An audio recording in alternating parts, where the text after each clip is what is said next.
Mayroon pong hindi nananampalataya sa Diyos na hindi totoo. Nakunan niya po dyan si Satanas. Naniniwala siya may Diyos pero hindi niya sinasampalataya ng Diyos. Ngunit gumagawa pa siya ng labag sa mga pinag-uutos ng Diyos. So malalaman po natin dito kung ano ang kahulugan ng Diyos, kahulugan ng tamang pananampalataya o the true faith. So dapat na malaman natin na ang bawat sa atin, bawat sa atin rin naman ay mayroong kanya-kanyang pananampalataya sa Diyos.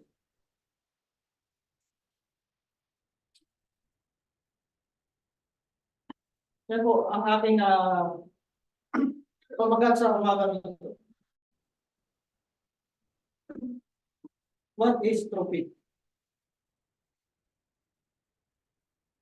Kung ating pong pag-uusapan ang kaligtasan ng tao, siguro po, kung masasabi natin kung paano sa maliligtas, ay siguro sabihin natin pamamagitan po ng pananampalataya. Ang tanong, sa pananampalataya nga lang ba maliligtas ka? So, yan po ang mga tanong na pwede natin nasagot habang sa ating pagpapatuloy ng ating pag-aaral.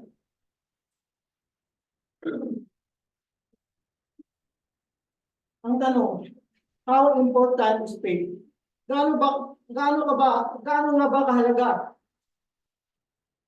ang pananampalataya sa isang Kristiyano? Kung mababasa po natin sa aklat ng Hebreo, na kung gaano po kahalaga sa Diyos ang isang pananampalataya ng isang Kristiyano o anak ng Diyos. Ganito po ang ating mababasa sa aklat ng Hebreo, chapter 11, verse 6. Ganito po ang ating mababasa. Now, without faith, it is impossible to please Him. So, nakita po natin na ang sabi dyan sa Tagalog, at kung walang pananampalataya ay hindi maaaring magiging kalugod-lugod sa Diyos. Makakalugod sa Kanya. So, yan po ang kahalagahan ng isang kahalagahan po ng pananampalataya ng isang anak ng Diyos. Sabi dyan, kung wala ka niyang pananampalataya, hindi ka magiging kalugod-lugod sa Diyos. Sample po, nandito po tayo ngayon, sigurado po meron tayong pananampalataya kung bakit tayo nandito ngayon. Yun po ay nagpapakita ng ng ating pananampalataya sa Diyos.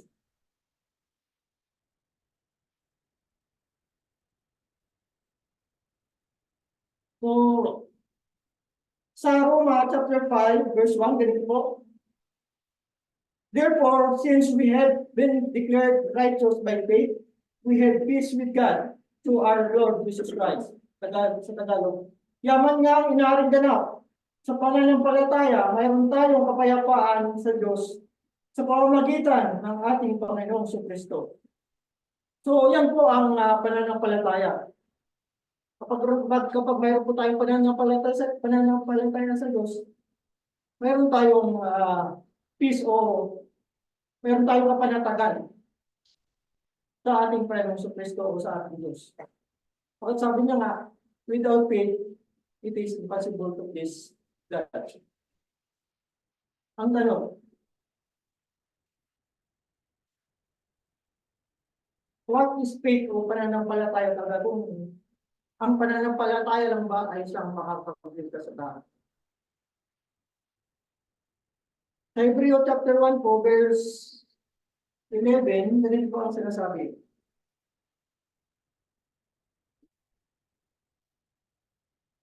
Now, faith is being sure of what we hope for, being convinced of what we do not see. Tagalog. Ngayon, ang pananampalataya ay isang kapanatagan sa mga bagay na hinihintay, ang katunayan ng mga bagay na hindi nakikita. So, yun pala ang faith na pinaniniwalaan natin yung isang bagay na hindi natin nakikita.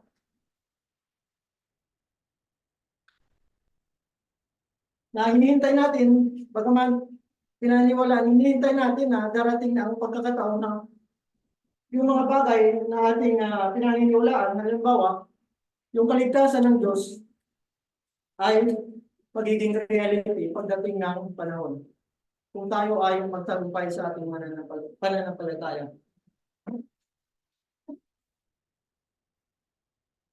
Ang tanong pa rin sa atin,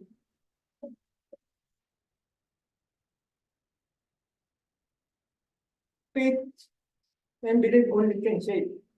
Yan po ang gusto kong i-po natin sa ating sa umagang ito na yung bang paniniwala at pananampalataya ay nakapagbigay ng kaligtasan sa tao.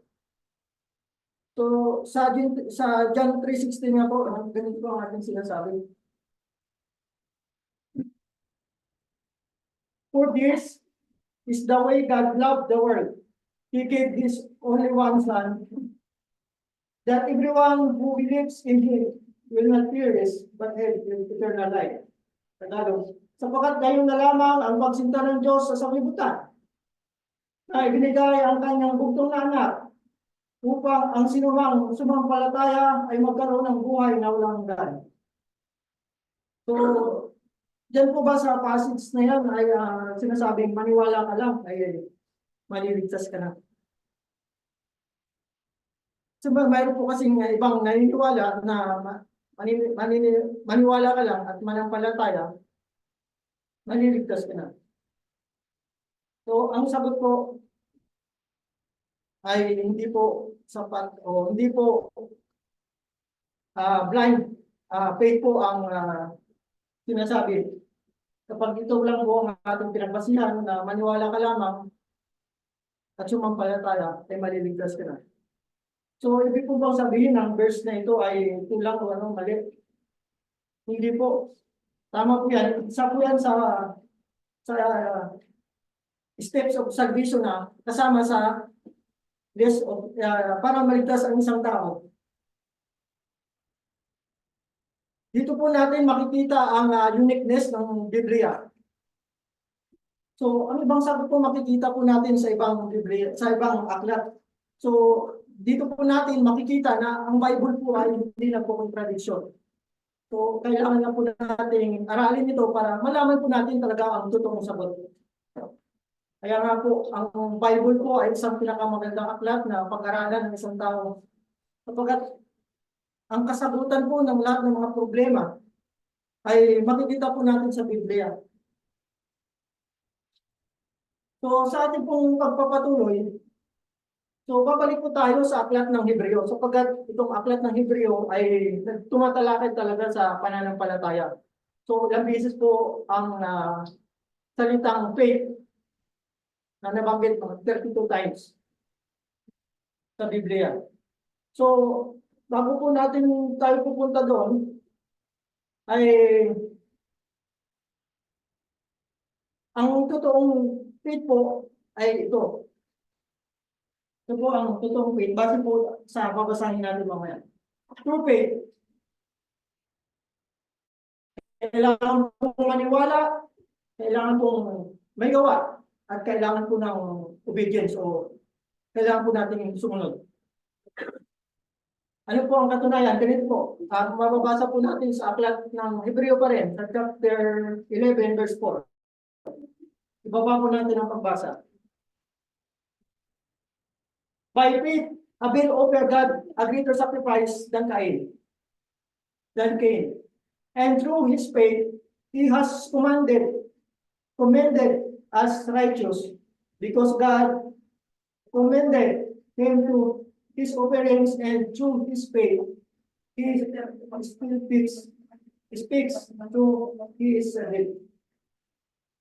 Tagalog, sa pananampalataya si Abel ay naghandog sa Diyos ng lalong mabuting hain kaysa kay Cain.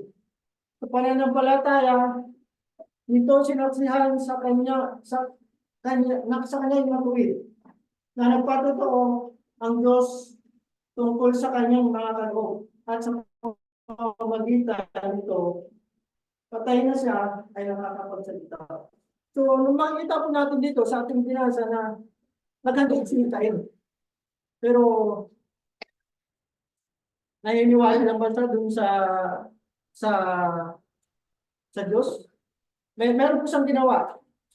Involves po dito ang action, ang paniwala. Pinaniniwalaan niya kung ano yung dapat niyang handog. Yung obedience. Sinabi niya dito, sa pamamagitan naghandog si Cain ng lalong mabuti. So, pinili ng Diyos. Pinili ni Cain kung ano ang dapat niyang ihandog. So, at nanampalataya niya na ito ay kakasiyahan ng Diyos.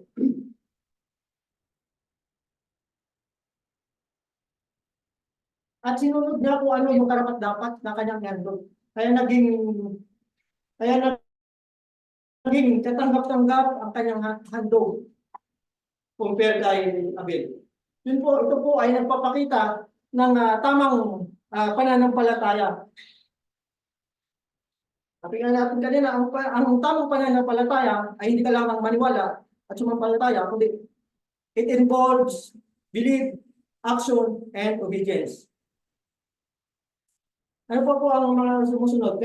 Susunod po natin sa verse 24, ganito po, sa Hebreo pa rin. Ito po ay sa kay Noe. Dito rin makikita natin kung totoo yung sinasabi natin na involves belief, action, and obedience. Ganito po ang ating mababasa sa Hebreo 11:7, ganito po. Sa pananampalataya, sinuwi ng kaunawaan ng Diyos tungkol sa mga bagay na hindi nakikita. Dala ng banal na takot ay handa ng isang taon sa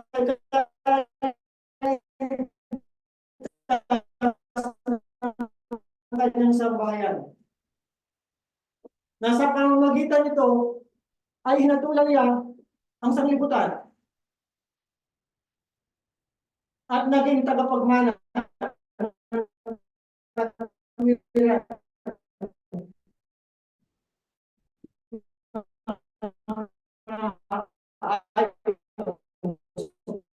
pananampalataya. Anyway, gumawa ng daon, ba? So, parang imposible, di ba? Gagawa ka ng daon doon pa sa bundok. Wala pang ulan. So, nakita natin kay Noe na ang pananampalataya ni Noe ay biblical faith o saving faith. Sapagkat sa kabila ng mga imposible na bagay, magtayo ka sa bundok na isang daon, napakahirap. Mukhang kung wala kang talagang pananampalataya, hindi mo gagawin.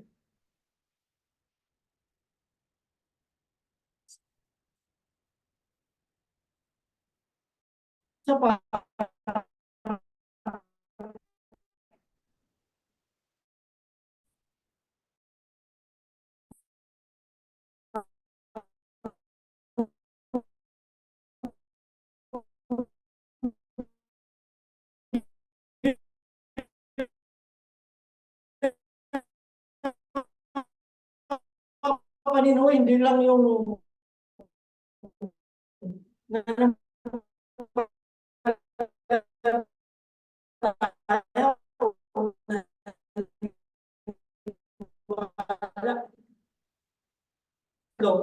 talagang sumunod sa mayroong mga sukat, mayroong mga lahat kasi ng mga may buhay sa lupang ito, ang tigisang pares pupunta doon sapagkat lilipulin ng Diyos ang sanlibutan. Siguro kung hindi sinundan ni Noe, yung inuutos ng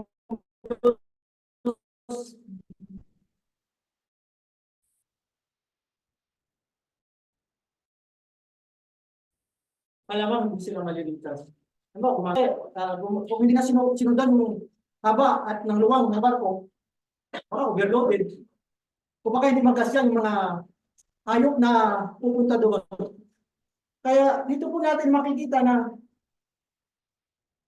ang totoong pananampalataya talaga ay hindi lamang sa pamamagitan ng paniniwala o manampalataya ka lamang, ikaw ay naliligtas.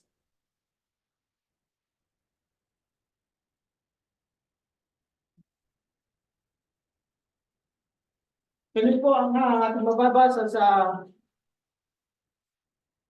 James chapter 2 verse 24. Ganun po ang sinasabi.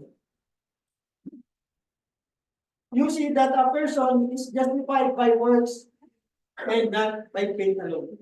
So dito po napakaliwanag po ang sinasabi ni James.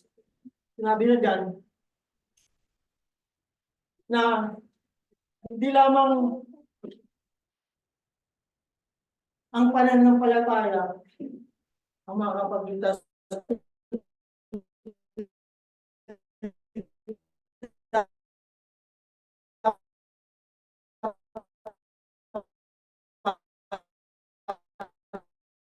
manampalataya ka, dapat naging pa rin po, ito po ang so, also faith is that not head works is dead. Being by itself, Tagalog. Kaya hindi naman ang pananampalataya na walang gawa ay patay sa kanyang sarili. So, napakaliwanag po talaga na ang pananampalataya na walang gawa ay patay. So, ano ba yung pananampalataya na gawa? Sinabi na po natin kanina na ito ay nangailangan po ng paniniwala, gawa, at pagsunod. So, ano po ang lesson na makukuha natin dito sa ating pinag-aralan sa umagang ito?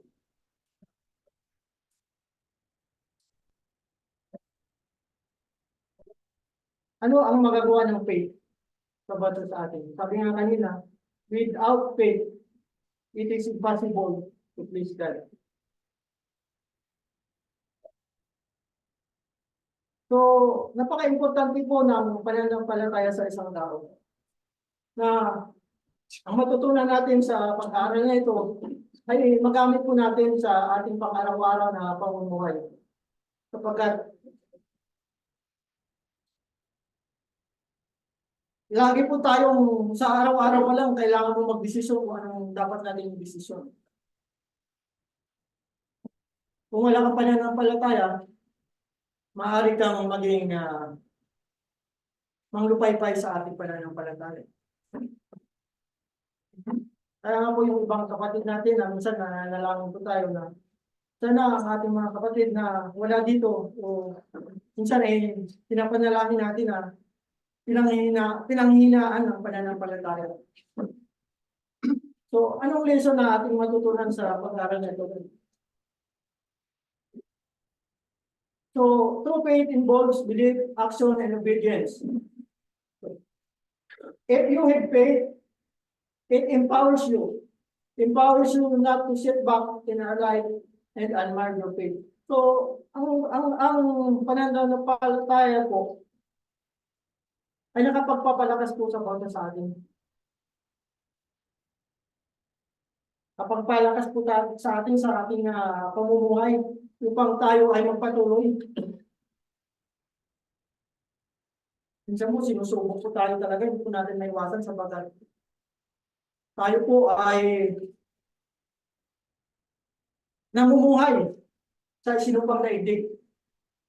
Ay ibig sabihin not perfect. So, hindi po perfecto. Kaya hindi po natin maiwasan na tayo ay masusubok sa ating mga pananampalataya.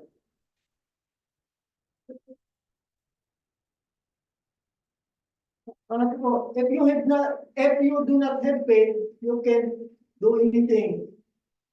Because without faith, it is impossible to please God.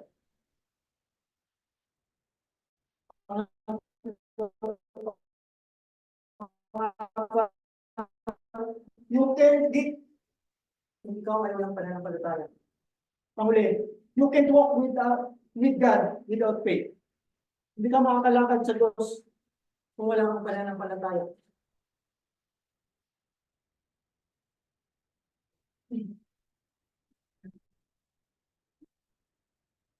Kaya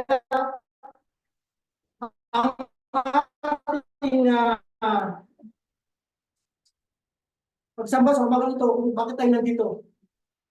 Dahil mayroon po tayong pananampalataya. Hindi ka makakalakad, hindi ka tatagal kung wala kang pananampalataya.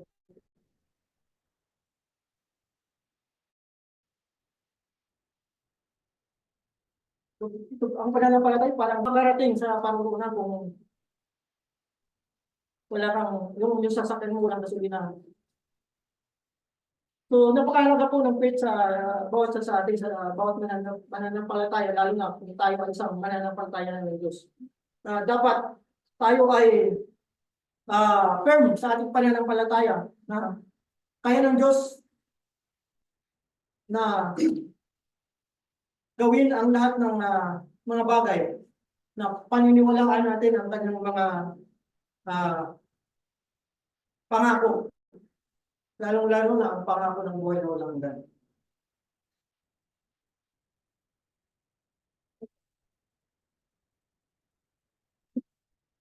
Question po, do you, do you have faith in God? Mayroon po ba tayo pananampalataya sa Diyos? Do you have faith in Christ's salvation? Do you have faith that we will see God? Naniniwala po ba tayo na balang araw makikita natin ang Diyos? Do you have faith?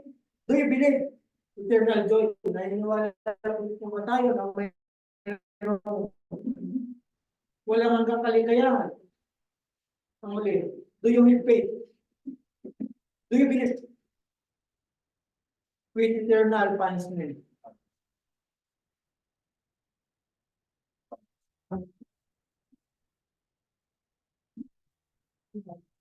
Yan po ang mga tanong na siguro masasabi natin sa ating mga sarili. Sa iyong pananampalataya sa Diyos, nasagot mo kung ano po ang tamang sagot. Sapagkat ikaw po ay nagmamay-ari ng iyong pananampalataya.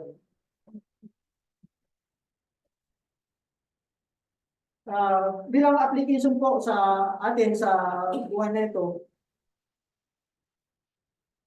ay paano po ba natin may apply ang pananampalataya sa buhay natin?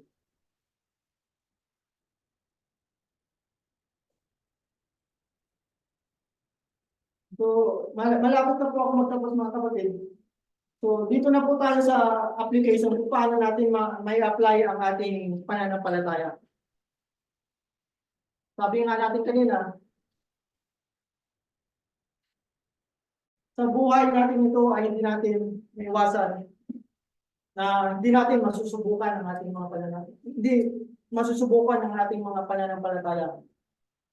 Dahil na tayo ay nakatira sa sinumpang mundo. Tayo ay nakatira sa hindi perfectong sanlibutan. So, ang mga nandito ay mga walang kasiguraduhan. So, paano natin may apply ang ating pananampalataya?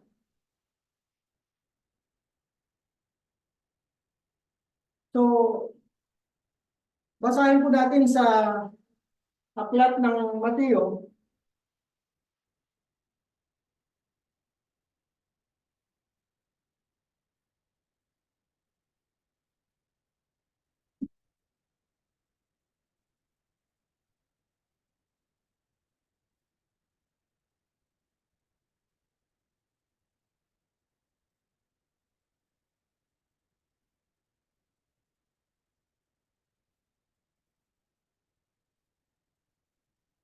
mga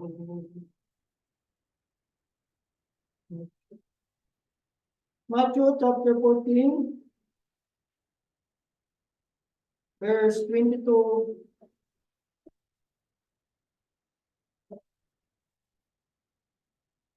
22 to 31. Ang tagpo pong ito ay yung magkasama ang ating Panginoon at ang kanyang mga alagad. Basahin po natin. At pagdakay, pinagmadali niya ang kanyang mga alagad na nagsisilulan sa daong at nagsiuna sa kabilang ibayo hanggang sa pinayaon niya ang mga karamihan. So ito po yung tagpo na pinauna ng Diyos ang kanyang mga alagad sa kabila. Sumakay yung mga alagad sa daong. 23. At pagkatapos na mapayaon niya ang mga karamihan ay umahon siya bukod sa bundok upang manalangin at nang gumabi na ay siya ay nag-iisa doon. So, nanalangin muna ang Diyos, hindi muna siya pumunta doon sa daong. So, nanalangin muna siya at nakita niya magagabi na. Datapwat ang daong ay nasa gitna ng dagat na hinahampas ng mga alon sapagkat pasalungat sa hangin. So nung gabi na yun, malakas na po yung hangin. So ang ating Panginoong Jesus ay nandun pa sa bundok at nanalangin. 25. At sa ika-4 na pagpupuyat, ng gabi ay naparoon siya sa kanila na lumalakad sa ibabaw ng dagat. So, lumakad po ang ating Panginoon Kristo sa ibabaw ng dagat. 23. At nang makita niya ang mga alagad at nakita ng mga alagad na lumalakad sila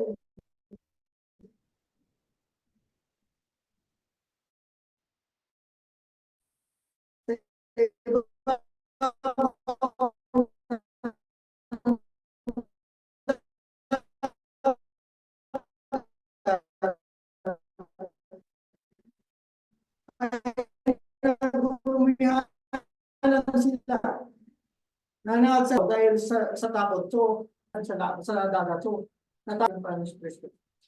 Salita sa kanila si Jesus, ako nga, huwag kayong matakot.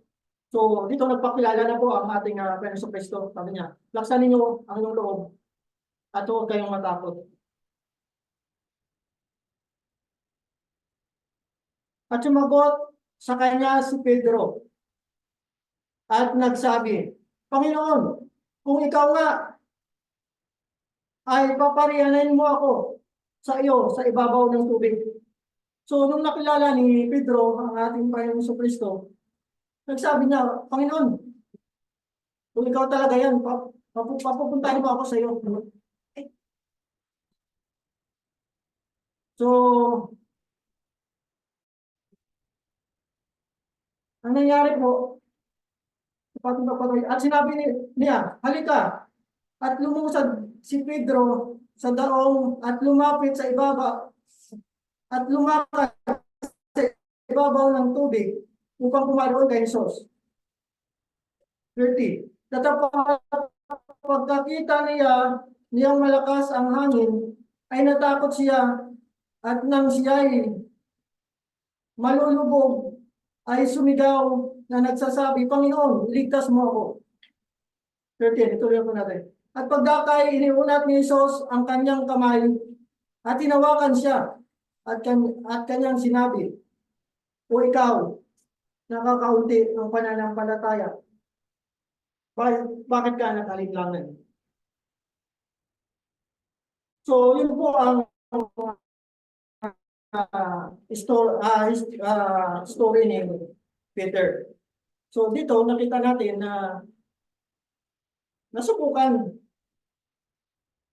ang pananampalataya ni Pedro. So, ganun din po sa buhay natin sa sanlibutan ito. Darating na masusubukan din ang ating mga pananampalataya. Katulad ni Pedro na naglakad sa ibabaw ng tubig. Si Pedro po nagkaroon din po na naniniwala o nagkaroon, may faith din si Pedro. Kasi nga nakalakad siya. Pero nung lumakas, nakita niyang malakas ang hangin at malaki ang alon, bigla siyang lumubog.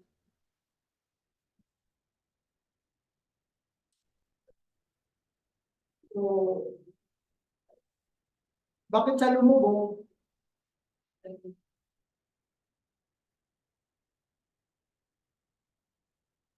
Nawala ang focus niya sa ating Panginoon si Kristo. Ganun din naman sa buhay natin, sa buhay natin ito. Kung tayo man po ay nakakaranas ng mga problema at mga suliranin sa ating mga buhay, kaano man yung kalaki, dapat manindigan po tayo sa pangako at sa pananampalataya sa ating Panginoon Kristo na hindi niya tayo pinabayaan. Katulad ng ginawa niya kay Pedro, nung lumubog na, inabot ng ating Panginoon ng kanyang mga kamay. Ganun din po sa atin. Kung tayo po ay nakaranas ng mga problema sa buhay, ay wag po nating alisin. Huwag po nawa tayong makalimot na magpatuloy sa ating mga pagsama. Minsan po, pag dumating ang ating mga problema sa ating mga buhay, minsan parang nawawalan po tayo ng pananampalataya, minsan di na tayo nakapagsimba.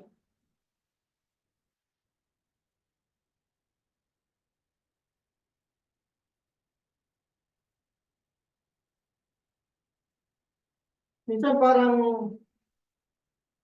ang pananampalataya po natin ay nanghihina.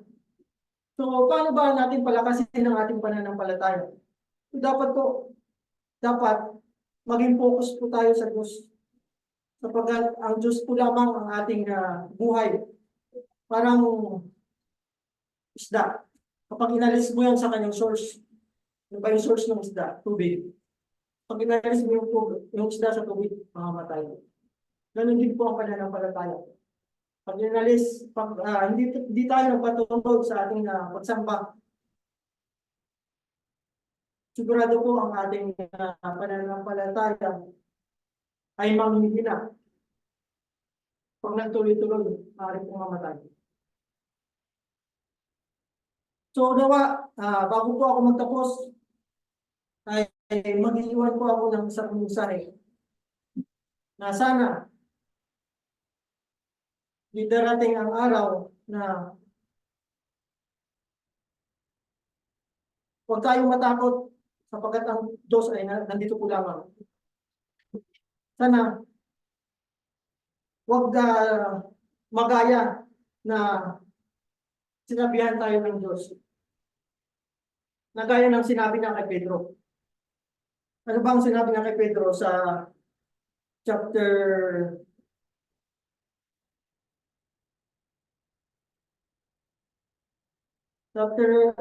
verse 31, ganito po ang sinasabi. Ulitin ko po. At pagdakay, inunat ni Jesus ang kanyang kamay at hinawakan siya at sa kanya ay sinabi, o ikaw, nakakaunti ang pananampalataya. Bakit ka nag-alinlangan?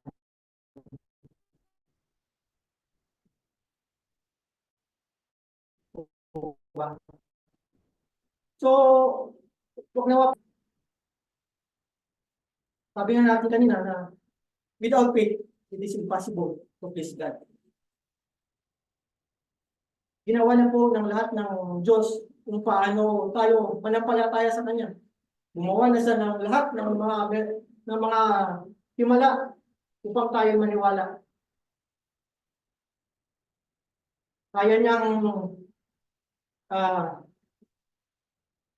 papuntahin ang isang tao sa langit. Nabasa na po natin yan si Enoch. Pinabukan niya yung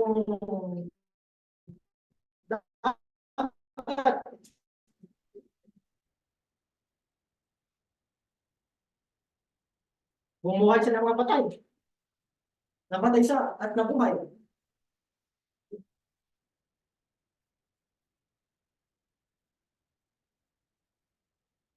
Ano pa ba? Parang marami pa pero ang tanong, mag-aalinlangan ka pa ba sa pananampalataya? Sana bago po tapusin